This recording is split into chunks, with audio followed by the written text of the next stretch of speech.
اولیت دیجیے، اول درجہ دیجیے، اور اس میں ہر ایک چیز کا آپ کو خلاصہ ملے گا، آپ کو راستہ ملے گا۔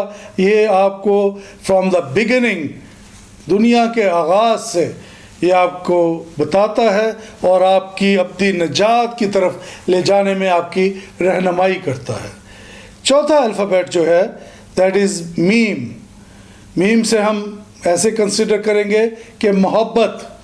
ہم جانتے ہیں کہ سب سے زیادہ اور سب سے پہلے بچے کو جو آیت سکھائی جاتی ہے سنڈے اسکول میں وہ ہے خدا محبت ہے۔ میرے عزیزو، خدا کا پاک کلام محبت ہی کی تعلیم دیتا ہے، محبت ہی کی ترغیب دیتا ہے، محبت کے متعلق ہی سکھاتا ہے۔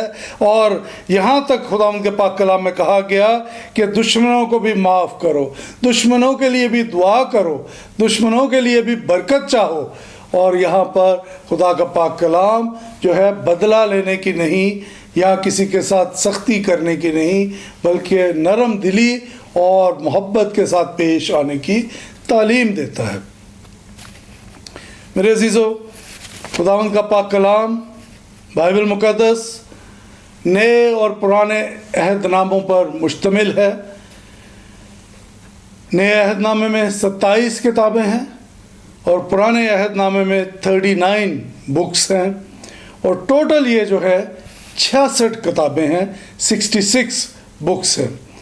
میرے عزیزو، پرانا عہد نامہ جو ہے وہ چمڑے کے طمار پر عبرانی زبان میں لکھا گیا، جبکہ نیا عہد نامہ یونانی زبان میں اور پپائرس کے صفوں پر لکھا گیا تھا۔ پپائرس ایک پودا تھا اور اس پودے کے پتوں کو کوٹ کر پانی میں گیلا کر کے کوٹ کر وہ ایک تھن سی لیئر بن جاتی تھی اور اس کے اوپر خطاطی کی جاتی تھی، لکھا جاتا تھا۔ اور یہ بھی ایک خیال پیش کیا جاتا ہے کہ لفظ پیپر جو ہے وہ اسی لفظ پیپائرس سے ہی چل کر آگے کو یہ یوز میں آیا۔ کلام مقدس یا بائبل مقدس روحانی طور پر علم و فراست اور تعلیمات دینے والی کتاب جس کا کوئی ثانی نہیں ہے۔ اس میں اس کی جو ہسٹورک ویلیوز ہیں وہ بھی گراں قدر ہیں۔ اس سے دنیا میں بڑی بڑی اقوام، بڑے بڑے بادشاہوں کے متعلق ان کے رہن سہن اور ان کی زندگی، ان کے نشیب اور ان کے فراز اور ان کے عروج اور ان کے زوال کے متعلق ہمیں معلومات ملتی ہے کہ کیسے کیسے کس کس دور میں کیا کچھ کام ہوئے۔ میرے عزیزو، ہمیں ان لوگوں کی رسم و رواج سے آگاہی ملتی ہے اور یہ سوشل ویلیوز کو بھی اجاگر کرتا ہے۔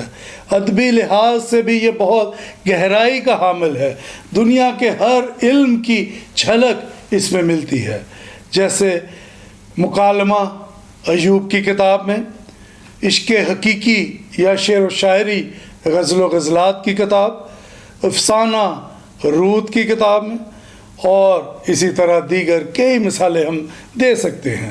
آج کلام مقدس دنیا کی تقریباً تمام زبانوں میں موجود ہے۔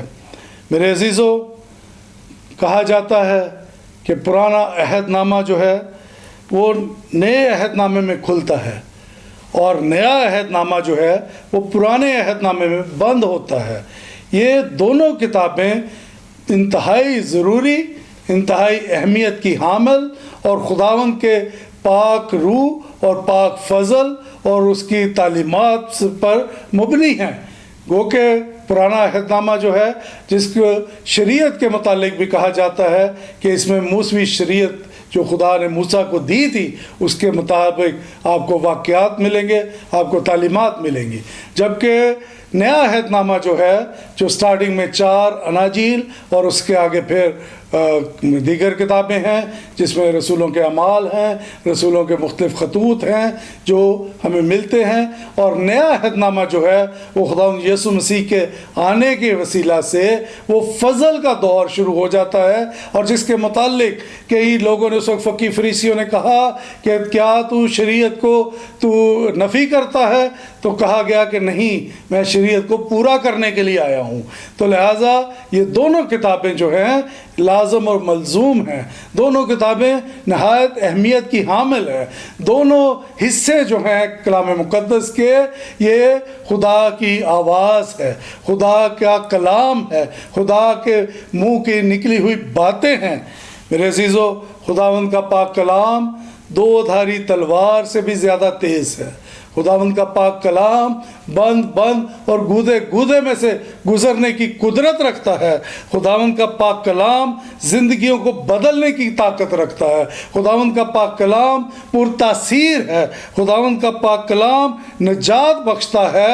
خداوند کا پاک کلام توبہ کا موقع دیتا ہے۔ خداوند کا پاک کلام زندگیوں کو پرکھنے کی ہدایت اور روشنی دیتا ہے۔ خداوند کا پاک کلام یسوع مسیح کے متعلق بتاتا ہے، یسوع کی زندگی کے متعلق بتاتا ہے، اس کی تعلیمات کو اجاگر کرتا ہے اور ابدی نجات تک لے کر جانے کی رہنمائی کرتا ہے۔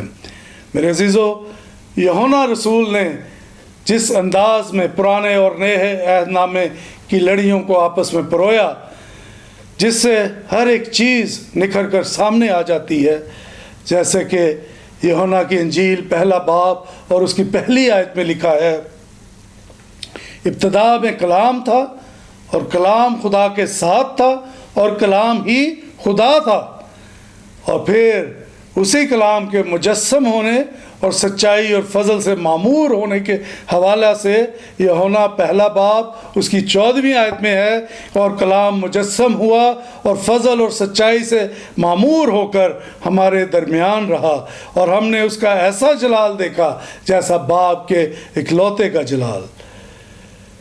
اسی طرح یوحنا کا پہلا خط 1 باب پہلی آیت لکھا ہے، اس زندگی کے کلام کی بابت جو ابتدا سے تھا، اور جیسے ہم نے سنا اور اپنی آنکھوں سے دیکھا، بلکہ غور سے دیکھا اور اپنے ہاتھوں سے چھوا۔ میرے عزیزو، خداوند کے پاک کلام سے کس طرح سے رہنمائی لینی ہے، کس طرح سے اس سے ہم نے برکت پانی ہے، کس طرح سے ہم نے کامیابی حاصل کرنی ہے، کس طرح سے ہم نے ہمیشہ کی زندگی حاصل کرنی ہے، ہم جانتے ہیں۔